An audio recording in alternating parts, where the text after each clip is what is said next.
এটা হচ্ছে রিমিটেড যোদ্ধা। তো উনি আপনার বড় ধরনের একটা দুর্ঘটনার ভিতরে পড়ে গেছে আর কি, অ্যাক্সিডেন্টের ভিতরে। তো ওনার ভিডিওটা বেশি বেশি করে শেয়ার করে দিবেন যারা প্রবাসে আছেন বিশেষ করে, কারণ আপনারা দেশের মানুষের জন্য অনেকেই অনেক কিছু করেন, কিন্তু একজন রিমিটেড যোদ্ধার জন্য আপনারা যদি একটু পাশে দাঁড়ান তাহলে ওনার একটু সাপোর্ট পাবে।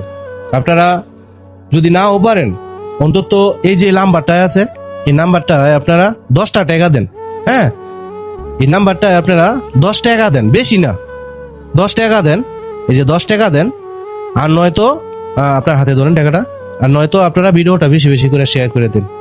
এখন ঘটনা কিভাবে হয়েছে এমন ধরনের, এই যে দেখেন আপনারা, এই যে ব্রেনের ভিতরে এই যে দেখেন সিলাইগুলো দেখেন, একটু সিলাইগুলো দেখাও, এখানে সিলাই করছে। তো এখন ওনার আপনার স্মৃতিশক্তি অনেকটা কাজ করে না আর কি, কিছু বলতে পারে কিছু বলতে পারে না।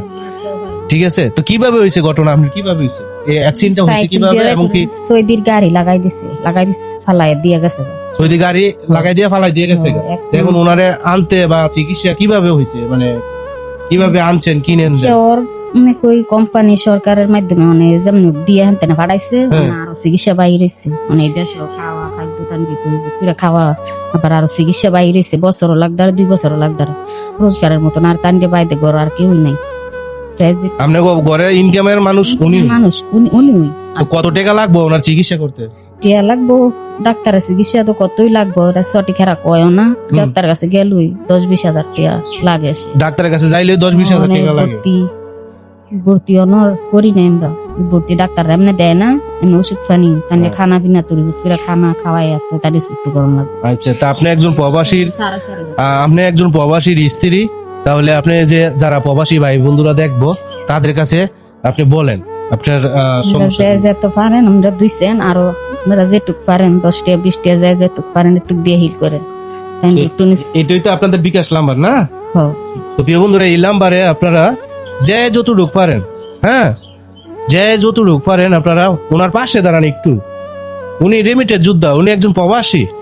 তো ওনার পাশে যদি আপনারা একটু দাঁড়ান তাহলে মনটাকে একটু সান্ত্বনা হইলে দিতে পারবেন যে না, আমি একজন প্রবাসীর পাশে দাঁড়াইছি, আমি আমার শরীর অসুস্থ কিন্তু অসুস্থ শরীর নিয়েও ওনার পাশে আইছি। আর সে এই কারণেই যে উনি প্রবাসী, উনি হেল্প পাওয়ার দরকার। হ্যাঁ, আমরা প্রবাসীরা অনেক সমস্যার ভিতরে দাঁড়াই।